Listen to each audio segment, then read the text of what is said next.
Good morning to everyone, guys. Today's topic is kidney.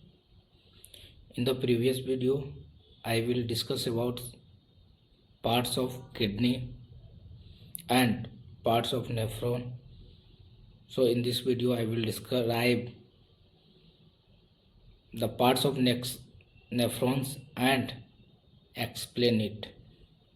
So let us start. First kidney के अंदर क्या बोला गया था? कल के डेट में हम लोग क्या क्या पढ़ाया गया था? जो किडनी होता है, किडनी कॉर्टेक्स और मेडुला से मिलकर क्या होता है, बनता है। तो बाहर वाला जो लेयर होता है वो कॉर्टेक्स होता है, अंदर वाला जो लेयर होता है उसको कहते हैं मेडुला, है ना। तो अब उसके चारों ओर भी लेयर होता है। जैसे कॉर्टेक्स है तो कॉर्टेक्स में भी लेयर होता है, मेडुला में भी पार्ट्स होता है। तो सुपरफिशियली हम लोग क्या बता सकते हैं, जैसे जो किडनी होता है तो किडनी के अंदर नेफ्रॉन पाया जाता है। नेफ्रॉन का स्ट्रक्चर, उसके सबसे ऊपर में क्या रहता है, ग्लोमेरुलस, जो कि एफरेंट आर्टियोल्स, और इफरेंट आर्टियोल्स के प्रेशर की वजह से अल्ट्रा फिल्ट्रेशन टेक प्लेस लगता है। तब वहाँ क्या ग्लोमेरुलस का क्या बनता है, कैपिलरीज, नेटवर्क ऑफ कैपिलरीज बनता है। उसके बाद बोमेन्स कैप्सूल में वो क्या होता है, स्लाइटली डाउन होता है। उसके थ्रू जाते हुए पीसीटी में जाता है। पीसीटी के बाद कहाँ जाता है, डिसेंडिंग लूप ऑफ हेनले। उसके बाद कहाँ जाता है, असेंडिंग लूप ऑफ हेनले। और उसके थ्रू कहाँ जाया जाता है, फिर असेंडिंग लूप होते हुए कहाँ चला जाता है, डिस्टल कन्वोल्यूटेड ट्यूब्यूल्स। उसके बाद कलेक्टिंग डक्ट, और कलेक्टिंग डक्ट के बाद याद रखना है कि कलेक्टिंग डक्ट के बाद कहाँ चला जाता है, रीनल पिरामिड। रीनल पिरामिड के बाद कहाँ जाता है, रीनल पेप्लिया। और उसके बाद 2 या 3 मिलकर क्या बनाते हैं, माइनर कैलिक्स, है ना। और माइनर कैलिक्स मेजर कैलिक्स में ओपन होता है, और मेजर कैलिक्स रीनल पेल्विस में जाकर क्या होता है, ओपन होने को देखने को क्या होता है, मिलता है। और जो रीनल पेल्विस है वहीं पर यूरिन स्टोरेज होता है, और यूरेटर के होते हुए ब्लडर में जाता है। ब्लडर के बाद यूरेथ्रा के थ्रू रिमूव आउट हो जाता है, जो कि एक्सटर्नल ऑर्गन पेनिस कहा जाता है ना। तो नेफ्रॉन का स्ट्रक्चर हम लोग बता दिया गया। जैसे ये ग्लोमेरुलस है, रीनल कैप्सूल है। ये ग्लोमेरुलस क्या होता है, network of capillaries, ultra filtration take place होता है। तो ये क्या हो गया, ये नेफ्रॉन का स्ट्रक्चर है। ये डायग्राम है, डायग्राम के माध्यम से अभी हम लोग क्लियर करते हैं। जैसे एफरेंट आर्टियोल्स आ रहा है और इफरेंट आर्टियोल्स क्या हो गया, इमिट आउट हो रहा है। तो दोनों की वजह से जो प्रेशर लगता है उसके द्वारा जो बनता है उसको बोलते हैं क्या, नेटवर्क ऑफ कैपिलरीज, जिसको ग्लोमेरुलस बोला जाता है। तो यही आपको ग्लोमेरुलस देखने को मिल रहा है। अब ग्लोमेरुलस दिख गया तो ये डाउन होगा, तो स्लाइटली डाउन होगा, तो इसके नीचे जो पाया जा रहा है ये कर्व स्ट्रक्चर, इसको बोलते हैं बोमेन्स कैप्सूल। अब इसको पढ़ने से पहले कुछ हमको की पॉइंट जानना जरूरी है। जैसे नेट फिल्ट्रेशन प्रेशर होता है क्या, नेट फिल्ट्रेशन प्रेशर मतलब ग्लोमेरुलस के थ्रू, ग्लोमेरुलस कैपिलरीज के थ्रू जो प्रेशर लगा, नेट प्रेशर लगा, जिसके वजह से यूरिन का सेक्रेशन हुआ, तो वही क्या होता है, नेट फिल्ट्रेशन प्रेशर होता है। अब ये निकाला कैसे जाता है, हाइड्रोस्टेटिक प्रेशर ऑफ क्या, ग्लोमेरुलस, जो ग्लोमेरुलस की वजह से हाइड्रोस्टेटिक, उसके वेन के अंदर ल्यूमेन में जो पार्टिकल्स होता है, अल्बुमिन, ग्लोबुलिन, जो प्रोटीन वगैरह होता है, आरबीसी, डब्ल्यूबीसी, उसके थ्रू जो प्रेशर लगता है वेन के ऊपर, वही क्या होता है, हाइड्रोस्टेटिक प्रेशर ग्लोमेरुलर का होता है। इसको माइनस करते हैं hydrostatic women's capsule plus osmotic pressure of glomerulus, है ना। तो ये ग्लोमेरुलस की वजह से जो ऑस्मोटिक प्रेशर लग रहा है और जो वोमेन्स कैप्सूल के थ्रू हाइड्रोस्टेटिक जो प्रेशर लग रहा है, ये दोनों प्लस करके हाइड्रोस्टेटिक प्रेशर जो ग्लोमेरुलस के थ्रू जो लग रहा है उसको माइनस करके जो आता है, जैसे हाइड्रोस्टेटिक प्रेशर जो ग्लोमेरुलस का है, ग्लोमेरुलस का जो है 55 है, माइनस 15 किसका है, वोमेन्स कैप्सूल का, और 30 किसका होता है, ऑन्कोटिक प्रेशर किसका, ग्लोमेरुलस का। दोनों को प्लस करके 55 में से 45 माइनस किए तो नेट जो फिल्ट्रेशन प्रेशर हुआ 10 mmHg। तो जो 10 mmHg है वही क्या लगा, ग्लोमेरुलस के ऊपर लगा, जिसके वजह से सेक्रीशन हुआ। और एक चीज़ याद रखना है कि जो एफरेंट आर्टिकल्स होता है उसका डायमीटर ज़्यादा देखने को मिलता है, और जो इफरेंट आर्टिकल्स होता है उसका डायमीटर कम देखने को मिलता है, जिसके वजह से प्रेशर लगता है। और प्रेशर लगने की वजह से ग्लोमेरुलस का फॉर्मेशन होता है, कैपिलरी लाइक नेटवर्क के जैसा कुप्छा तैयार होता है।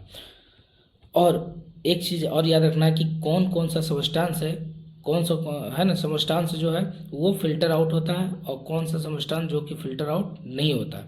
जो फिल्टर आउट हो जाता है उसको बोलते हैं हाइड्रोजन, मिनरल्स, कुछ मिनरल्स होते हैं, विटामिन मिनरल्स, ये सब कुछ है जो वो फिल्टर आउट होते हैं। Electrolytes, glucose, small proteins, amino acid, ये क्या होता है, फिल्टर आउट हो जाता है।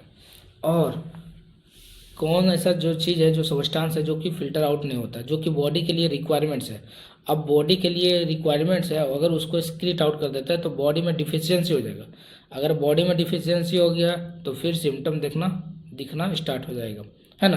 तो इसीलिए plasma protein, blood cells, RBC, WBC, platelets, ये सब अगर एक्सक्रीट आउट यूरिन के थ्रू हो रहा तो इसको जाने नहीं देता है। कौन नहीं जाने देता है, पीसीटी, प्रोक्सिमल कन्वोल्यूटेड ट्यूब्यूल्स।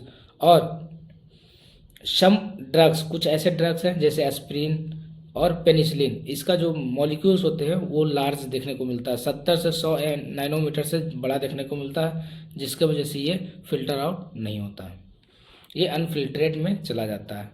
अनफिल्ट्रेट कहाँ जाएगा, ये इफरेंट आर्टियोल्स, और ये भाषा रेक्टर क्या होगा, नेटवर्क बनाएगा, और जो नेफ्रॉन होता है, नेफ्रॉन के चारों ओर ये मूवमेंट करेगा। क्यों, क्योंकि जो रिक्वायरमेंट बॉडी के लिए है, इसेंशियल चीज़ फिल्टर आउट हो गया, उसको एब्जॉर्ब करना, रीअब्जॉर्ब करके उस वेन में डाल देना, क्योंकि बॉडी के लिए चाहिए, तो बॉडी के लिए चाहिए तो उसको फिल्टर आउट होने नहीं देता है। ये हाइड्रोस्टैटिक, ये देखिए वेन दिखने को मिल रहा है, ये दो क्या है, आर्टरी है, वेन है, इसमें हाइड्रोस्टैटिक प्रेशर लग रहा है। क्या लग रहा है, हाइड्रोस्टैटिक प्रेशर। तो मॉलिक्यूल्स के वजह से अगर वेन के ल्यूमन के ऊपर अगर फोर्स लग रहा है तो उसको बोलते हैं हम लोग हाइड्रोस्टैटिक प्रेशर।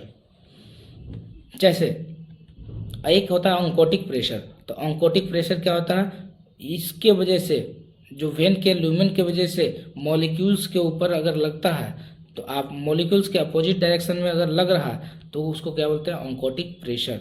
और ये मेंटेन बाय किसके द्वारा होता है, एल्बुमिन। अगर बॉडी में एल्बुमिन की मात्रा नॉर्मल है तो बॉडी में ऑन्कोटिक प्रेशर कम देखने को मिलेगा। अगर ज़्यादा हो गया या कम हो गया तो ऑन्कोटिक प्रेशर कम और ज़्यादा देखने को मिलेगा। अगर ज़्यादा देखने को मिलेगा तो एल्बुमिन बॉडी में नहीं है, तो बॉडी में एल्बुमिन नहीं रहेगा तब न देखने को मिलेगा क्या, ऑन्कोटिक प्रेशर। अगर बॉडी में नॉर्मल लेवल एल्बुमिन का होता है तो ये ऑन्कोटिक प्रेशर देखने को नहीं मिलेगा। जैसे कुछ प्रोटीन्स है जिसके नॉर्मल रेंज रिमेंबर करना जरूरी है, क्योंकि डायरेक्ट एग्जाम में पूछा जाता है। प्लाज्मा प्रोटीन 7.3 ग्राम पर डेसीलीटर होता है, प्लाज्मा प्रोटीन, जो कि लार्ज मॉलिक्यूल्स होता है, जो कि फिल्टर आउट नहीं होता। अल्बुमिन, ग्लोबुलिन, फाइब्रिनोजेन, 3 प्रोटीन होता है, अल्बुमिन, ग्लोबुलिन और फाइब्रिनोजेन। अल्बुमिन 4.7 ग्राम पर डेसीलीटर, ग्लोबुलिन 2.3 ग्राम पर डेसीलीटर, फाइब्रिनोजेन 0.3 ग्राम पर डेसीलीटर देखने को मिलता है। ये नॉर्मल रेंज है। इससे अगर ज़्यादा हो जाता है तो कंडीशन देखने को मिलेगा, साइटोसिस देखने को मिल सकता है। अगर कम होगा तो पिनिया देखने को मिल सकता है। तो ये क्या है, ग्लोमेरुलस कैप्सूल। अब ग्लोमेरुलस कैप्सूल के बारे में पढ़ा जाता है। तो कैप्सूल क्या हो गया, कैप्सूल में बहुत सारा इंडिसेस आएगा, उसके बारे में पढ़ना है। जैसे बोमेंस कैप्सूल हो गया, तो बोमेंस कैप्सूल का लेयर कितने लेयर से मिलकर बनता है, जैसे विसरल लेयर, पैराइटल लेयर और बोमेंस कैप्सूल, बोमेंस स्पेस। तो विसरल लेयर, विसरल एपिथेलियम्स, पैराइटल एपिथेलियम्स और बोमेंस स्पेस से मिलकर ये लेयर बनता है ग्लोमेरुलस कैप्सूल, जिसको बोमेंस कैप्सूल भी बोला जा रहा है। तो बेसिकली आज के वीडियो में हम लोग बोमेंस कैप्सूल के स्ट्रक्चर के बारे में देखेंगे, कितने स्ट्रक्चर से मिलकर, कितने पार्ट से मिलकर बोमेंस कैप्सूल का फॉर्मेशन होता है, जिसके वजह से एब्जॉर्प्शन, रीएब्जॉर्प्शन और सेक्रेशन, और जो स्मॉलेस्ट पार्टिकल है वही फिल्टर आउट होता है, जो ज़्यादा, जिसका डायमीटर ज़्यादा है वो फिल्टर आउट देखने को नहीं मिलता है। अब ये क्या है, ग्लोमेरुलस। तो ग्लोमेरुलस का काम है फिल्ट्रेशन ऑफ ब्लड, ब्लड का ये फिल्टर आउट करता है बाय ग्लोमेरुलस फिल्ट्रेशन मेम्ब्रेन। ये ग्लोमेरुलस फिल्ट्रेशन मेम्ब्रेन होता है, उससे पास आउट होकर यूरिन का फॉर्मेशन होता है। अब स्ट्रक्चर हम लोग देखेंगे तो और क्लियर होगा। ये ग्लोमेरुलस फिल्ट्रेशन मेम्ब्रेन है, इसमें 4 इंडिसेस पढ़ना है, glomerulus capillary endothelium, glomerular basement membrane और मैसेंजर सेल्स, और एक होता है क्या, विसरल एपिथेलियम। तो पैराइटल और विसरल एपिथेलियम दोनों देखने को हमको मिलेगा इस वीडियो में। ये फिगर है, बेसिकली फिगर है, इसके माध्यम से हम लोग पढ़ लेते हैं। ये फिगर है और इसको फुल्ली डायग्राम के माध्यम से हम लोग पढ़ लेते हैं। देखिए ये आपको फिगर हो गया, ये उसी का फिगर है, ये डायग्राम के थ्रू बताया गया है। ये आपको एफरेंट आर्टिकल्स आ रहा है और ये एफरेंट आर्टिकल्स ये जा रहा है। यहाँ पर सेल पाया जाता है। जैसे एफरेंट आर्टिकल्स आ रहा है तो ब्लड में बहुत सारे कंपोनेंट्स होते हैं, जैसे आरबीसी, डब्ल्यूबीसी, प्लेटलेट्स, है, neutrophil, basophil, eosinophil, monocyte, lymphocyte, ये सेल होते हैं, है ना। ये सेल होते हैं तो इसका जो डायमीटर होता है ज़्यादा होता है, जिसकी वजह से ये फिल्टर आउट नहीं होता है, क्योंकि ये बॉडी के लिए रिक्वायरमेंट्स है। अगर ये नहीं होगा तो क्या होगा, बॉडी का सिम्टम या ऑर्गन्स क्या होगा, डिसबैलेंस देखने को मिल सकता है।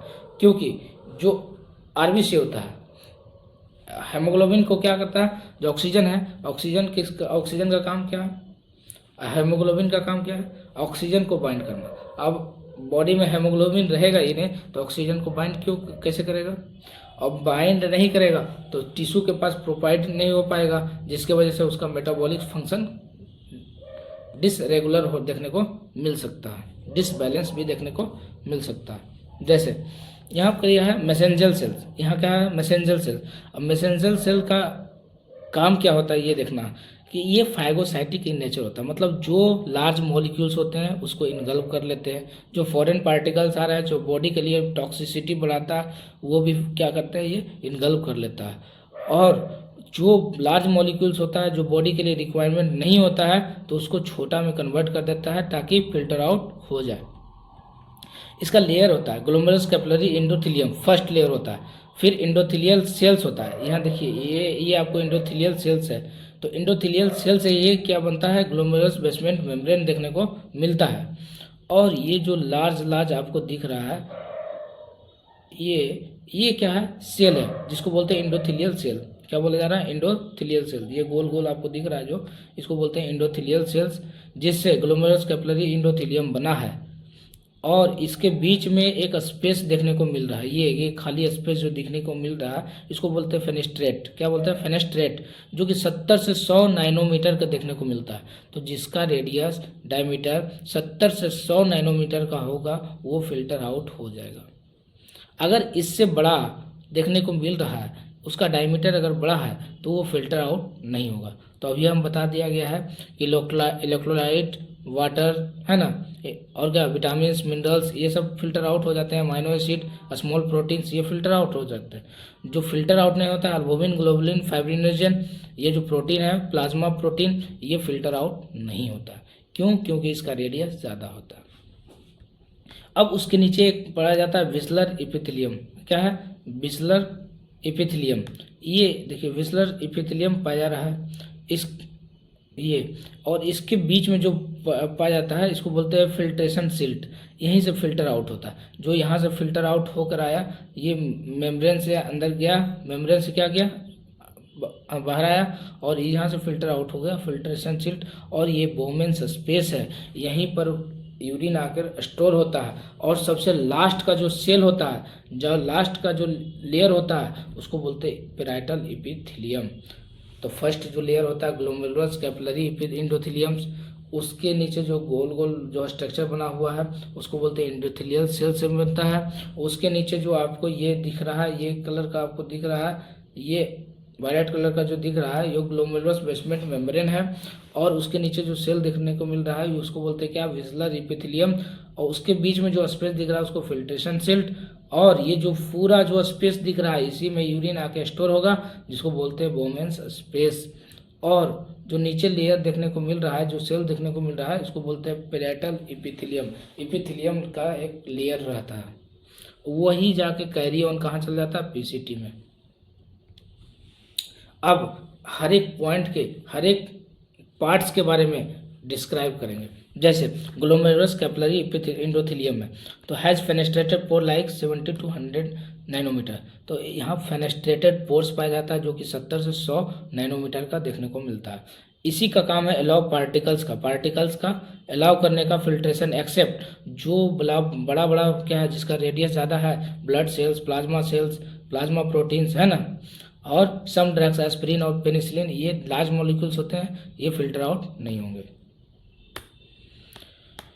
ये क्या है ग्लोमेरुलस बेसमेंट मेम्ब्रेन, उसके नीचे जो है ग्लोमेरुलस बेसमेंट मेम्ब्रेन, इसमें कोई भी पोर्स देखने को नहीं मिलता है ये, बट ये सिलेक्टिवली परमेएबल है। कुछ ऐसे ऑब्जेक्ट हैं जिसको ये आने देता है, फिल्टर आउट होने देता है। Size of particles has can be permeable 7 nanometer. अगर 7 नैनोमीटर का अगर रहेगा कोई भी सब्सटेंस 7 नैनोमीटर का तो वो फिल्टर आउट इजीली हो जाएगा। अगर बड़ा रहेगा तो फिल्टर आउट देखने को नहीं मिलेगा। ये GBM glomerulus basement membrane made of कहाँ से बनता है, कोलेजन टाइप 4 से, कोलेजन टाइप 4 से मिलकर ये क्या होता है बनता है। ग्लोमेरुलस बेसमेंट मेम्ब्रेन किससे बनता है, कोलेजन टाइप 4 से मिलकर ये क्या होता है बनता है। अब जो कोलेजन टाइप फर्स्ट है उससे बोन बनता है, कोलेजन टाइप सेकंड है उससे क्या बनता है कार्टिलेज, और कोलेजन टाइप थर्ड है उससे मिलकर क्या बनता है whole body parts. Collagen type fourth है जिससे एल्वोलर बेसमेंट मेम्ब्रेन और ग्लोमेरुलर बेसमेंट मेम्ब्रेन बनता है। अब एल्वोलर बेसमेंट मेम्ब्रेन क्या होता है, जो लंग्स होता है, लंग्स में कार्बन डाइऑक्साइड और ऑक्सीजन का एक्सचेंज होता है तो वहाँ एल्वोलाई सेक होता है, तो उसका जो मेम्ब्रेन होता है इसी से मिलकर बनता है, किसे कोलेजन टाइप 4। अगर इसका डिफिशियंसी हो जाता है तो वो क्या होगा मेम्ब्रेन रप्चर होगा। अब मेम्ब्रेन रप्चर होगा तो सिम्टम देखने को मिल सकता है। तो अगर हम लोग स्पुटम करते हैं है ना, तो स्पुटम में क्या ब्लड आने देखने को मिल सकता है ना, हेमोप्टाइसिस बोल सकते हैं उसको। और ग्लोमेरुलर बेसमेंट मेम्ब्रेन आगे देखते हैं हम लोग, जैसे some time development antibody against collagen type 4। अगर 4th के एंटीजन अगर क्या एंटीबॉडीज अगेंस्ट कोलिजन करता है ना, जैसे development antigen against collision type 4 जैसे 4th जो कोलिजन होता है ना, जिससे हमको एल्वोलर सेक का जो मेम्ब्रेन बनता है और ग्लोमेरुलर बेसमेंट का जो मेम्ब्रेन बनता है, अगर उसका डिफिशियंसी हो जाता है या उसके अगेंस्ट अगर एंटीबॉडी बन जाता है तो रप्चर हो जाता है। क्या होता है एल्वोलर जो बेसमेंट मेम्ब्रेन होता है डैमेज हो जाता है और ग्लोमेरुलर बेसमेंट मेम्ब्रेन दोनों डैमेज हो जाता है। तो दोनों डैमेज होने के एक टर्म होगा जिसको ग्लोमेरुलर बेसमेंट मेम्ब्रेन अगर डैमेज हो जाता है तो उसको बोलते हैं हेमेचूरिया, जिसको बोलते हैं ब्लड इन यूरिन अगर करेंगे तो उसमें ब्लड आएगा, इसका टर्म दिया गया हेमेचूरिया। एल्वोलर बेसमेंट मेम्ब्रेन, अगर एल्वोलर सेक में अगर ब्लड देखने को मिल रहा है, स्पुटम ब्लड इन स्पुटम, अगर खखार हम लोग फेंक रहे हैं स्पुटम कर रहे हैं तो हम लोग क्या कर रहा है ब्लड आ रहा है। अगर दोनों ये कोई भी पेशेंट में अगर दोनों लक्षण देखने को मिल रहा है तो उसको क्या बोलते हैं हम लोग गुड पास्चर सिंड्रोम। क्या बोलते हैं गुड पास्चर सिंड्रोम या पल्मोनरी रीनल सिंड्रोम देखने को मिल सकता है। अब कुछ ऐसे टाइप्स है जैसे some types genetically mutations in alpha chain of collagen type 4। अगर जेनेटिकली डिसऑर्डर्स अगर देखने को मिल रहा है कोलेजन 4 में अल्फा चेन के वजह से कोलेजन 4 में जेनेटिकली म्यूटेशन देखने को मिल रहा है ना, डिसऑर्डर देखने को मिल रहा है, तो क्या होगा ऑक्युलर एबनॉर्मलिटी देखने में दिक्कत हो सकता है, हेमेचूरिया यूरिन में ब्लड आ सकता है, डिफनेस है ना, क्या होगा सुनाई नहीं देगा। तो अल्पर्ट ट्रेड इसको बोलते हैं, क्या बोलते हैं अल्पर्ट ट्रेड बोलते हैं। जेनेटिक डिसऑर्डर्स अल्पर्ट सिंड्रोम, क्या बोलते हैं अल्पर्ट सिंड्रोम, इसको बोलते हैं क्या जेनेटिक डिसऑर्डर। तो ये बच्चा में कॉमनली देखने को मिल सकता है कि सुनने में दिक्कत हो सकता है और देखने में दिक्कत हो सकता है और हेमेचूरिया का केस देखने को हो सकता है। अब एक है मैसेंजर सेल्स। अब मैसेंजर सेल्स के पहले बारे में बता चुके हैं कि ये फाइगोसाइटिक इन नेचर होता है, मैक्रोफेजेज होता है। इंट्राग्लोमेरुलर मैसेंजर सेल, ये ग्लोमेरुलर के क्या अंदर में पाया जाता है, जिसका काम है लार्ज मॉलिक्यूल्स को क्या करता है ये खा लेता है, इनगल्फ कर लेता है। मेक ए मैसेंजर मैट्रिक्स, और ये मैसेंजर मैट्रिक्स बना देता है। जो कि बॉडी से क्या होता है एक्सक्रीट आउट हो जाता है, मैसेंजर मैट्रिक्स बना देता है। इसका काम क्या है, macrophages cell of kidney, phagocytic cell of kidney, ये खा लेता है, इनगल्फ कर लेता है। नोट, फर्स्ट नोट हम लोग को पढ़ना है, क्या पढ़ना है कि जो लंग्स होता है, लीवर, बोन, स्किन और प्लेसेंटा, इसमें सेल पाया जाता है। अब सेल का काम क्या है, फैगोसाइटिक इन नेचर। अब ऑर्गन है तो ऑर्गन में अगर फैगोसाइटिक नेचर सेल नहीं रहेगा तो टॉक्सिटी बढ़ जाएगा, तो टॉक्सिटी बढ़ जाएगा तो बॉडी के लिए हार्मफुल हो जाएगा, ऑर्गन के लिए भी हार्मफुल हो जाएगा। तो उसको इनगल्फ करने के लिए सेल प्रेजेंट रहता है, जिसको बोलते हैं मैक्रोफेजेज या फैगोसाइटिक इन नेचर, जो बॉडी को डाइवर्स कंडीशन में बचाता है। जैसे लंग्स में डस्ट सेल पाया जाता है, लीवर में कूपर सेल पाया जाता है, और बोन में ऑस्टियोक्लास्ट, स्किन में लैंगरहैंस सेल्स, और प्लेसेंटा में क्या करते हैं, लोफवर सेल्स, है ना, लोफवर सेल्स। तो ये माइक्रोफेजेज और फैगोसाइटिक नेचर का होता है, जो कि ऑर्गन में क्या करता है, ये जो जो लार्ज मॉलिक्यूल्स होते हैं, एंटीजेंस होते हैं, तो उसको क्या करते हैं, ये इनगल्फ कर लेते हैं और बॉडी को हार्मफुल से क्या करते हैं, ये बचाते हैं। अब एक विसरल इपिथेलियम हो गया, तो विसरल इपिथेलियम कहाँ है, ग्लोमेरुलर बेसमेंट मेम्ब्रेन के नीचे पाया जाता है ना, और उससे अटैच रहता है। Last membranes layer of the glomerular filtration membrane attach with GBM, glomerular basement membrane से अटैच होता है, मेड अप ऑफ पोडोसाइट। ये पोडोसाइट से मिलकर बनता है। पोडोसाइट क्या है, एक सेल है जिससे ये बनता है, कौन, विसरल इपिथेलियम।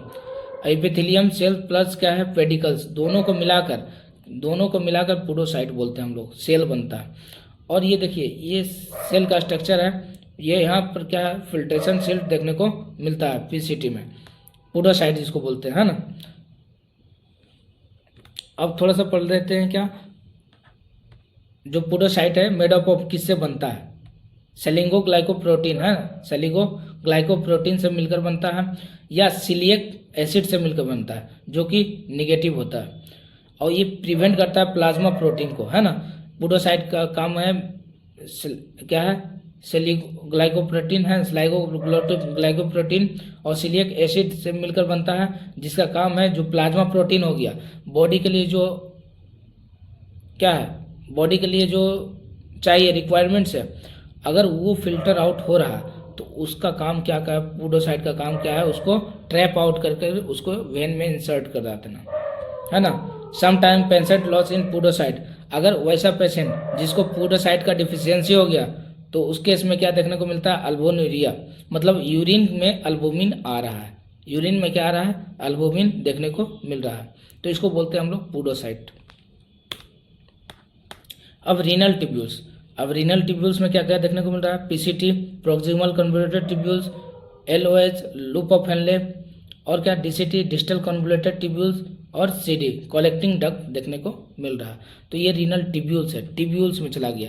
तो बोमेन्स कैप्सूल हम लोग पढ़ लिए, विसरल लेयर के बारे में भी पढ़ लिए, और एक प्रोक्सिमल कन्वर्टेड टिब्यूल। अब टिब्यूल्स के बारे में पढ़ेंगे। अब टिब्यूल्स में क्या क्या, largest part of renal tubules, जो प्रोक्सिमल कन्वर्टेड पीसीटी जिसको बोल रहे हैं हम लोग, लार्जेस्ट रीनल टिब्यूल्स है। ट्विस्टेड एंड क्वाइल्ड स्ट्रक्चर, ये ट्विस्ट होता है, क्वाइल्ड स्ट्रक्चर को देखने को मिलता है, जो लोकेटेड होता है रीनल कॉर्टेक्स में। एक कॉर्टेक्स होता है किडनी का, और एक मेडुला होता है। तो ये कॉर्टेक्स रीजन में पाया जाता है, जिसको लाइंड बाई किससे बनता है, क्यूबाइडल इपिथेलियम सेल से बनता है। क्यूबाइडल इपिथेलियम सेल जो कि ब्रश बॉर्डर लाइक स्ट्रक्चर होता है, जिसका काम है रीअब्जॉर्प्शन को बढ़ा देना। ये आपका क्या है, ये पीसीटी का स्ट्रक्चर है। तो पीसीटी में ये क्या आपको पाया जा रहा है, ब्रश बॉर्डर लाइक स्ट्रक्चर। इसका काम है सरफेस एरिया को बढ़ा देना, है ना, इंटेंसिटी को बढ़ा देना, जिसका काम क्या है, रीअब्जॉर्प्शन ऑफ क्या, जो मॉलिक्यूल्स होते हैं बॉडी के लिए जो रिक्वायरमेंट है उसको क्या करते हैं, ये रीअब्जॉर्प्शन करते हैं। अब रीअब्जॉर्प्शन और सेक्रेशन के बारे में पढ़ना। तो रीअब्जॉर्प्शन का काम क्या है, 80% रीअब्जॉर्प्शन इलेक्ट्रोलाइट, 80% इलेक्ट्रोलाइट और सोडियम, पोटासियम, कैल्शियम और क्लोराइड का रीअब्जॉर्प्शन होता है। कंप्लीट रीअब्जॉर्प्शन 100 का 100% जो रीअब्जॉर्प्शन होता है उसको बोलते हैं ग्लूकोज, अमाइनो एसिड और स्मॉल प्रोटीन। ये 100% रीअब्जॉर्प्शन होता है। 65 से 75% रीअब्जॉर्प्शन ऑफ हाइड्रोजन बाइकार्बोनेट, है ना। हाइड्रोजन और हाइड्रोजन बाइकार्बोनेट का 65 से 75% रीअब्जॉर्प्शन देखने को मिलता है।